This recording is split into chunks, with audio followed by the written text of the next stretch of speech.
Good afternoon and welcome. I'm Karen Marsdale, CEO and President at the Greater Reading Chamber of Commerce, and I am thrilled today to have an old friend with us who has a great story.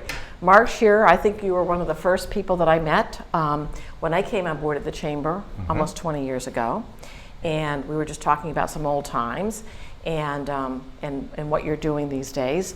And you know, you have a name that Berks County knows, and Shearer, and so we were just talking about what your path was, because now you've got this great technology firm. You're doing a lot with training and development, and all that goes into.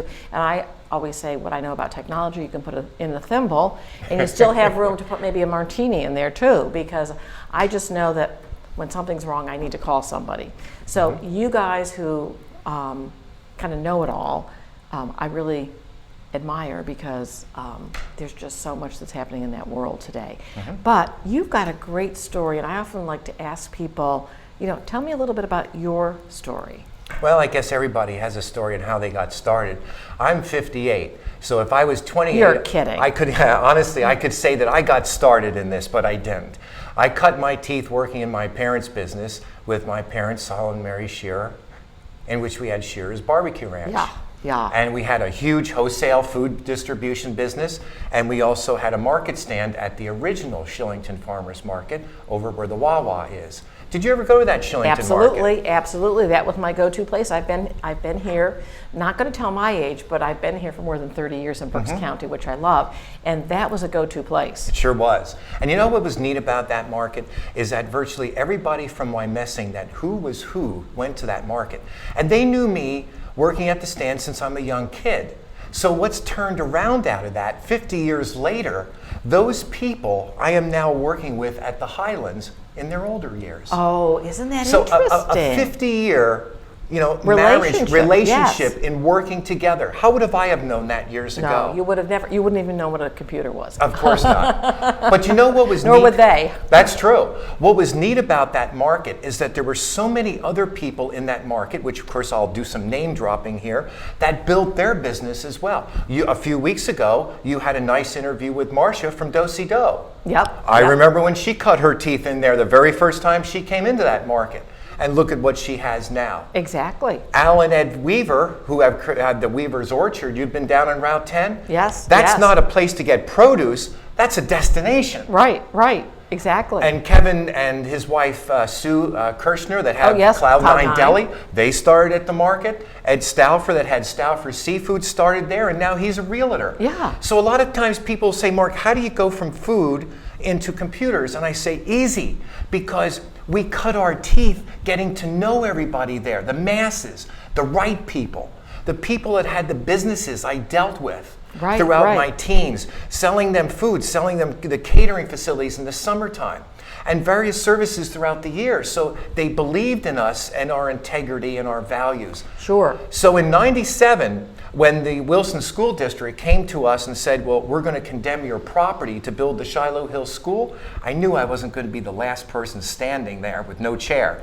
So I started to work on my computer business, which of course I had built several years prior, and being able to train my employees how to use the computers and working with them.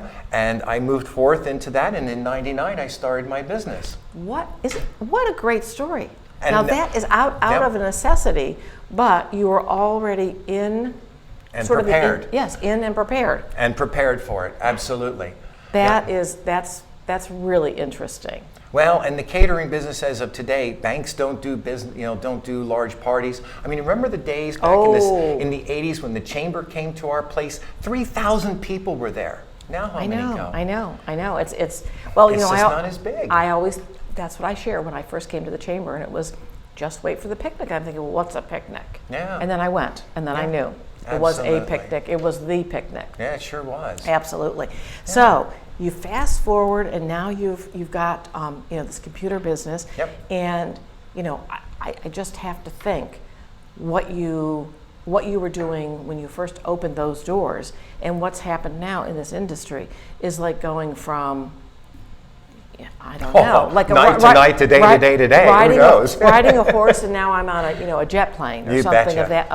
of that nature. And people think that computers get easier, and they sure as heck don't, because so many people have so many problems with them and the frustrations and stuff. It just never goes away. Right. And I think what you've done is differentiated yourself in a couple of different ways.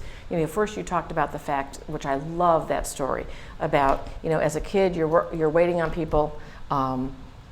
And selling them produce and I'm not produce, food. Yeah, sure. And then at the market, and then now you're helping them with their computers because they're probably calling and saying, "Mark, my computer broke." 50 years later. And yet you're also doing a lot of training, which I think is really it's a real gift, because and you have had I know the gamut of people who are afraid to touch the computer, and those who really do have some skills and just need them honed, or learning a new program, or learning Absolutely. And so talk a little bit about that. What's evolved in the training and that piece of the work? Well, certainly, as you know, we're in 15 years now, we have partnered with your gracious chamber to do all of the training. Absolutely. And it has been a fantastic partnership. And we just bring in more and more and more businesses for that. Excel is obviously the #1 program. That is the backbone to anything. It sure is. And then moving forth into PowerPoint, we just finished up a large publisher class. It's just a wonderful thing of what we're offering. And now we're offering Adobe Photoshop classes. And I don't know how you keep up with this, Mark. Well, I don't do it all. I have helpers that work with me. It's Okay. all about a teamwork. It is, because you know what? I think you get proficient in one program, and then something else has completely come along. All the time. But I have to do a lot of studying and a lot of research. Oh, to it absolutely. all the time. But Absolutely. really, where I feel that I really like to specialize to make my business different. I have worked and did a lot of training at RAC and Alvernia, and I will say, okay, I'll say as students, here's your book, that's your collegiate book. Now I want you to read it, put it aside. Now here's my book, and my book is going to be real life. All examples from past businesses that had problems that are timeless, that we go through and we relive. And I also suggest that, very much so, that businesses, these employees, bring their projects into the class. Great idea, because these are people who are actually working it and doing it and having the challenges right in the real workplace. Absolutely. And that's where I think you differentiate yourself too. Well, I don't know if I differentiate myself. I don't really pay much attention to what the competitor is doing. I feel I just want to focus on what I can do the best. Right. And that's what's cool about it. Well, I've taken your class, so if anybody, I can say, you have the patience of Job. You never get flustered. You know what and you give everybody sort of that time to not feel like this is something that's just so overwhelming that we all feel intimidated when we're going into something new. And I love your story from a community standpoint, from a professional standpoint, just the care that you give. I mean, again, going over to work with seniors who probably feel a little more intimidated than others, but it's a great story. I know we're kind of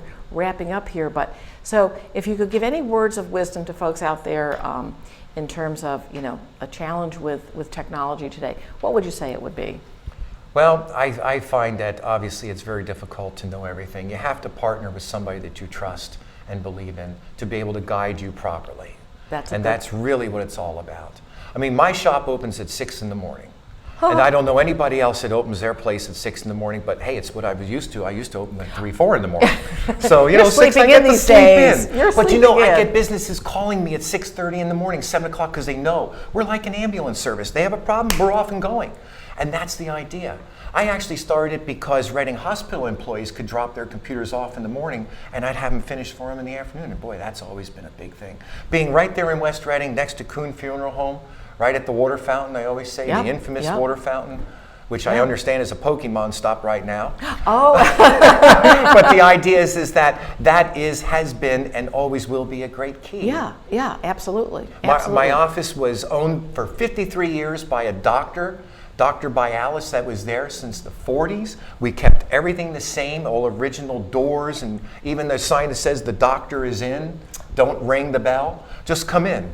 Just simple little things like that. That's great history, isn't that? Well, That's, it's pretty cool. It's how we like to present it and stuff. Yeah, and it's a different type of business. It is very, very different. Well, Mark, it has been a pleasure. We Thank could probably you. talk for another hour We could. about old times and good things that happened, but I appreciate you coming in. And more than anything, I appreciate the opportunity to hear not only the story, but how you worked in this community and made a difference. So thank you so much. I appreciate it. Thank you very much. Thank you, Karen. It's been a pleasure. It's been a pleasure. Thank you.